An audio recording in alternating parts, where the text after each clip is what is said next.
Hi guys, welcome back to our channel. So in this guide, I'm going to show you how to change your game mode in Minecraft Java Edition for PC.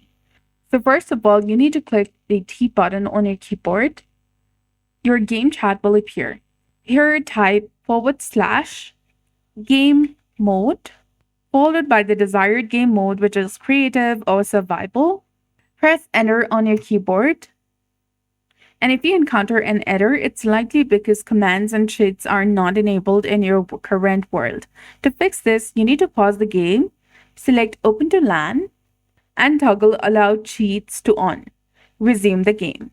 Then after re-enter the game mode command and press enter. That's it. Your game mode should now be changed. So I hope you found this video helpful. If you did, please like, share, and subscribe. Thanks for watching.